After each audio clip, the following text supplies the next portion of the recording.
games! Hey there, comrades. Thanks for joining me today. Nothing too special going on. In fact, I've already started working into something, and I really got to learn to just go right ahead and grab my camera whenever I work on something, because every now and then I fix something and I'm like, damn, that would have been a good quick video. It's like, I think to myself, like, well, this should only take like 5 minutes to fix. And you know what? That's like the perfect length video. I mean, you guys don't want to sit here watching me fix the same thing for an hour, do you? And also, if I'm fixing something in like 5 minutes, you probably could fix it in 5 or 10 minutes. So that's the stuff I really want to be teaching people. But moving along, what we have here is a PlayStation 5 controller. They're built like shit, and I heard that they just increased the price of them, which, you know, makes sense because they're made like shit. I'll show you how to put it back together, which will be the reverse of the disassembly. At this point, though, you pretty much only remove this from the faceplate, starting from the bottom tab, and then you have to remove R1 and L1 so you can get to the screws that are tucked into here, and removing that piece lets you get to the screws that are down here. I will take a moment now to show you how to do a general cleaning from here if your controller doesn't really have any issues and you just want to get all the grime and the nitty-gritty and all that stuff out of your controller, or if you just wanted to change this even, because they sell different colors of these now. This video will cover how to do that.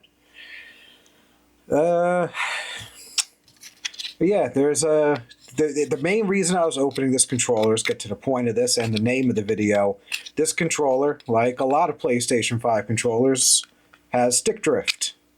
I barely used it. I literally think that I've owned this controller longer than I've owned the one that came with the system, but I've only used it to play Demon's Souls. And no, I was not rage quitting or raging while playing the game. So that's not why it is broken. Yeah, I only played through one game, and I love the Souls type games, but I'm not great at them. So it's not like I spent 100 hours on it trying to perfect it and get all the trophies. I played it for maybe 40 hours, maybe 50, beat it, and walked away. That was enough for me. That's good enough for me. I beat it. I enjoyed it. I moved on. Not trying to downplay the Souls games, not at all. I've played pretty much all of them. I love them. But yeah, one and done. Maybe I'll go back and revisit it at another time, like a new game plus, like if I haven't played it in a while and I miss it. But yeah, I'm not going to be like the streamers out there that are sitting there beating it 10 times every day. So this controller didn't get a lot of use, but it had stick drift. And the controller that came with my system not too long ago, a video I should have made, developed stick drift. It wasn't as severe as this controller stick drift, but it was on the same analog, the left stick, and the game I do play a lot, Final Fantasy XIV, the Final Fantasy MMO. If you get stick drift, especially on your left stick, and you're a controller player, which is why you'd be worried about this.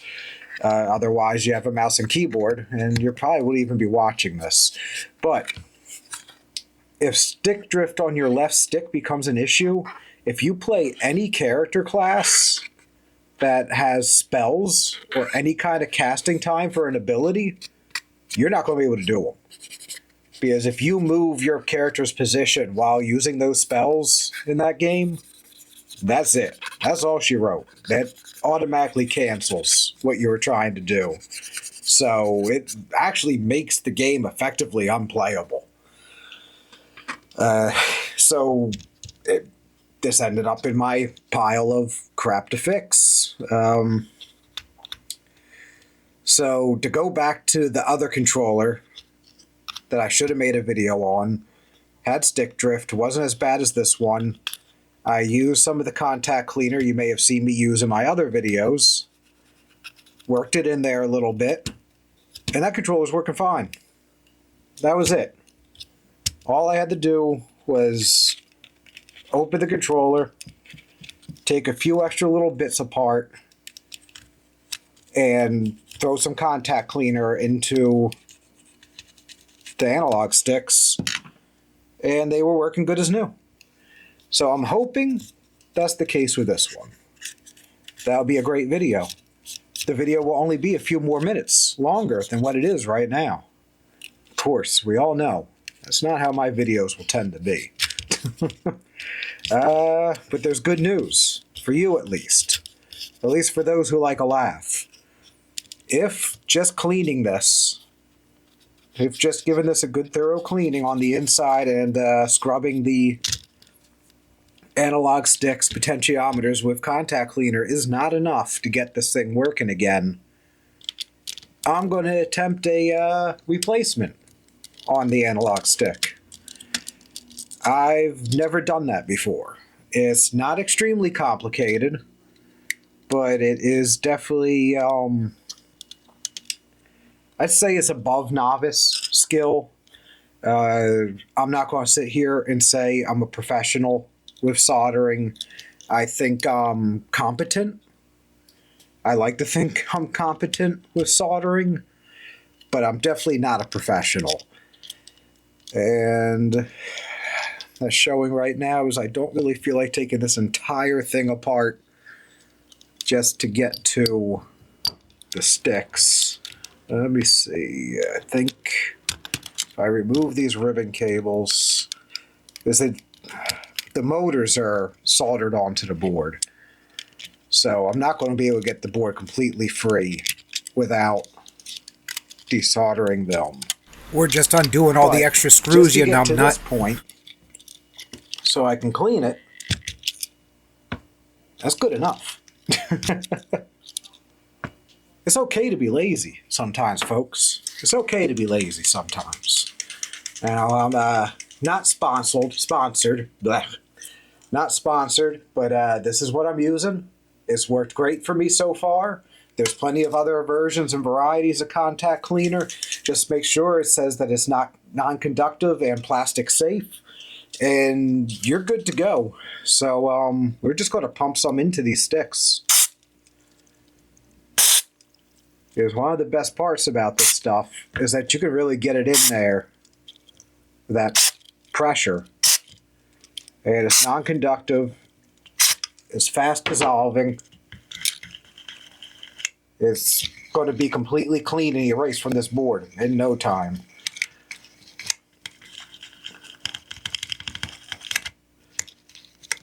And I don't think doing this is going to do anything, but just in case. Just like really work it in there. Scrub up your surfaces. And I'm literally just going to work this stuff until it looks like my board's about dry. So, you know, a little, ooh, Mr. Nomad, ooh, look what you do to me. Sorry. No. You gotta have fun. This is all video games. We're having fun. Yeah, we just keep going a little bit. Give some of this stuff a little wipe. All this stuff is fine. I'm not worried about any of it, but it doesn't hurt to give a little scrub into the charging port while you're in here, right? I'm not going to get the whole thing put back together. I'm just going to disappear for a minute and test this out on my PlayStation. If I come back and it's working, take my word for it. I might actually take you over to the TV with me.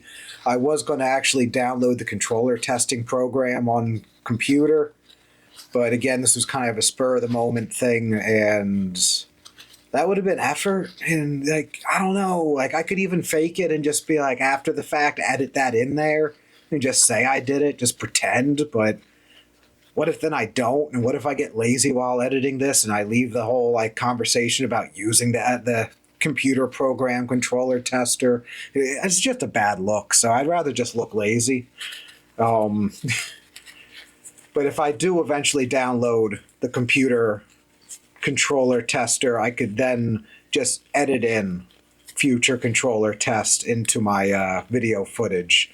Like, just do a screen capture while I'm testing a controller instead of my horrible, horrible camera work staring at a TV screen. Very circa 2010.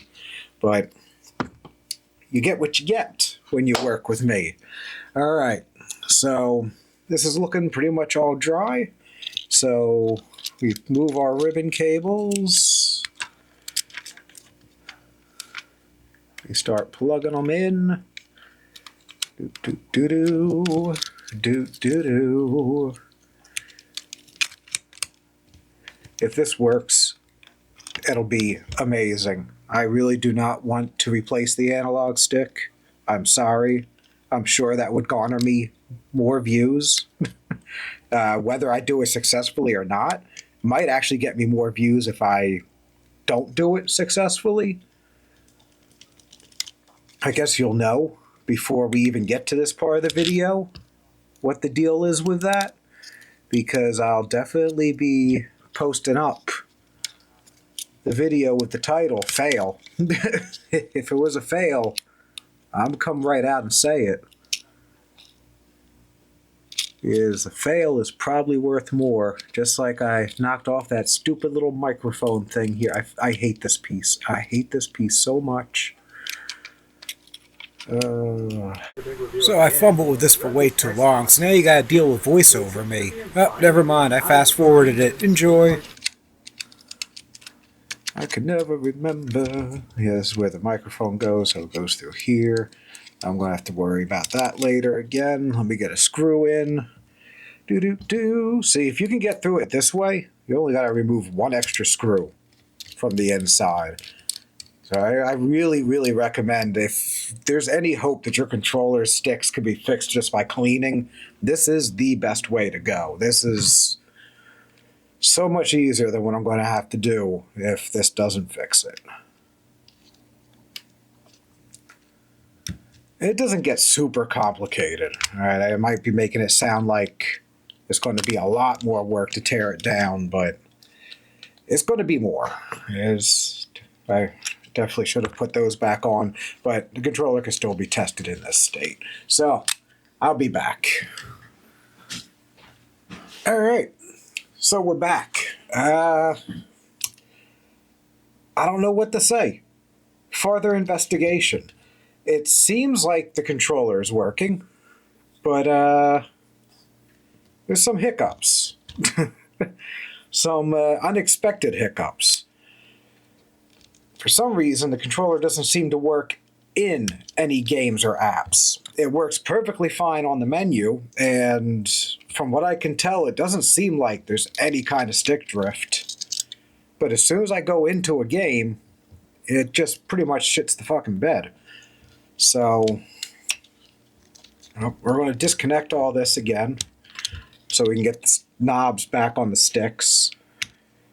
And maybe reseating those will make a difference. I'll hit them with a little contact cleaner too, you know.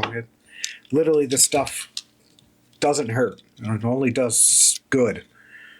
But, yeah. Wham. So much. I know it's probably killing some people seeing so much liquid go onto a board, but trust me, this stuff is fine. This can hose things down for days with it. And in fact, one of the best ways to clean a board is not specifically with this, but using a supersonic cleaner. So yeah, there's definitely no issues with getting the board wet as long as you wait for it to properly dry. That's where the hiccups come in. You need to make sure you're giving your stuff a chance to dry off after you go and cover it with all this other crap. Alright, so let's give one last little shine over to the nubs. Again, like I said, I barely use this controller. It's in good condition. The only reason I'm taking another look at it right now, actually, is because a coworker and friend of mine gave me a controller of his way too long ago. I feel so bad. I've held on to it for so long. His R2 trigger button broke, and I figured it would be an easy fix, and it probably would have been, but the replacement bit I ordered looks like this. That may be kind of hard to make out, but it's solid. It's a solid figure. And I'll show you in 1 second what the inside of my triggers look like, because my triggers look the same. However, my entire board and everything else looked completely different. So I was going to cave in. See how these are hollow? I was going to cave in and just give him one of my triggers off this controller because I wasn't using it because of the stick drift. And I figured that's a problem I'll come back to later. And I opened them and I'm like, well, shit, these boards are not compatible. Like, this is no bueno. So, yeah, that unfortunately didn't work out for me and for my friend. But here we are now. At least we're getting a video out of this. Alright, so that is for that. That goes in. See this wire? I think no, because it has to plug in. But this. And VoiceOver Nomad is back.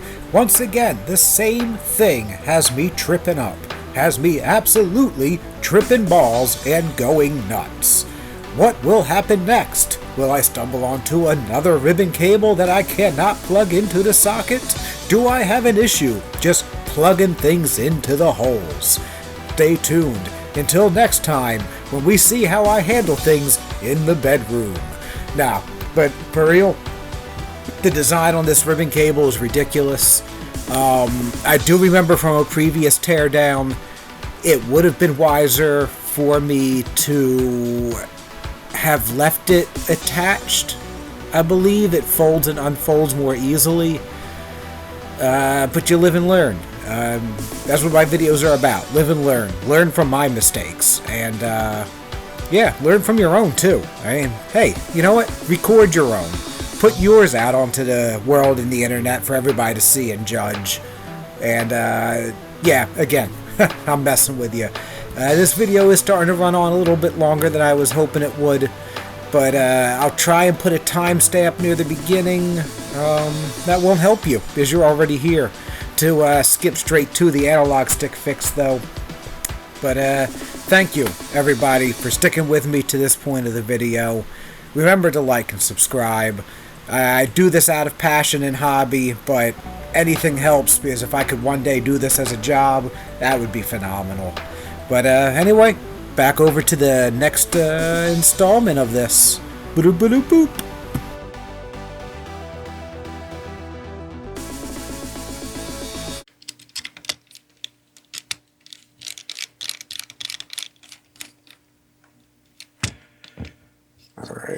Alright. That comes off, and that just pops back in there. Bingo bongo. Now, we gotta make the sandwich. The speaker sandwich.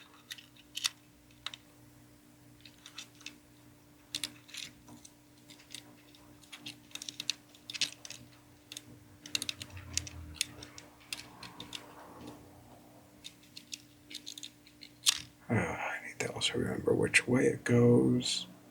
Okay, it is this way, I believe. Boop. There we go. And then that goes up. Yeah. Yes, queen. That's how we do. All right. That's the little thing is locked in there. This is beautiful. Work of fucking art. All right. I'm not going to finalize this assembly just yet. I am going to put it mostly together.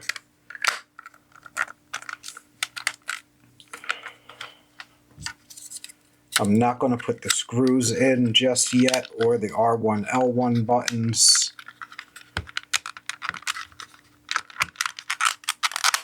But now this is together enough to test. I want to go and make sure this is working correctly on the system.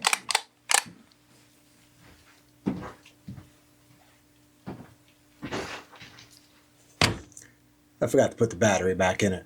I'm just going to plug it in though. That should be fine enough.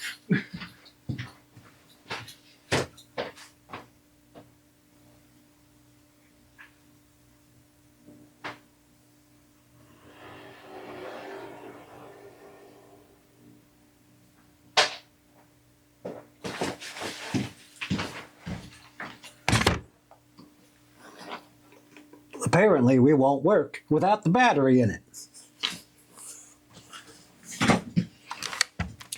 So, here's your quick tutorial of how to do the beginning disassembly. You take a flathead screwdriver or any kind of pry, and pop out your R1, R2. You got your screws hidden in right in those little pockets. Then to get this plastic clip off and expose the other two remaining screws, you just come down here. You can use your nails, you can use a plastic pry tool, a guitar pick, whatever you have handy. Once you get that part open, the rest of it should start to slip. Give it a little wiggle down. There you go. Voila.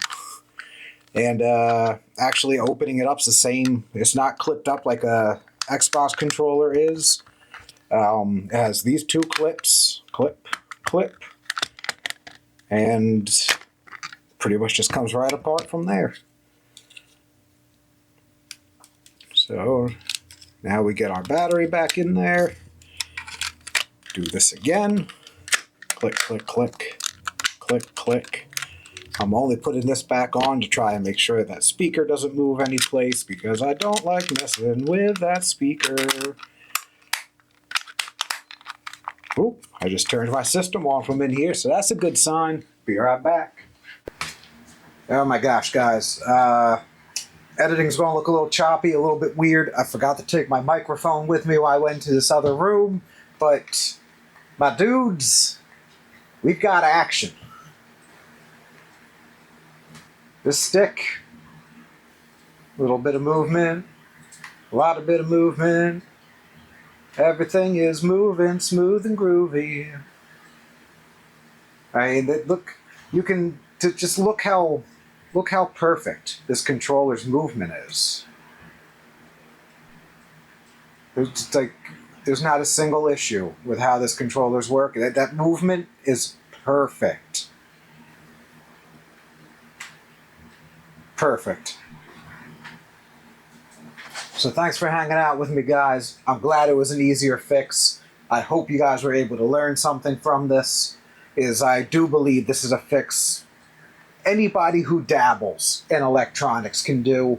I'm not going to sit here and say that someone who's never opened a controller should attempt this. There are a lot of ribbon cables. I know I look pretty sloppy going through them, but I do know what I'm doing with them, and I am as careful as I need to be.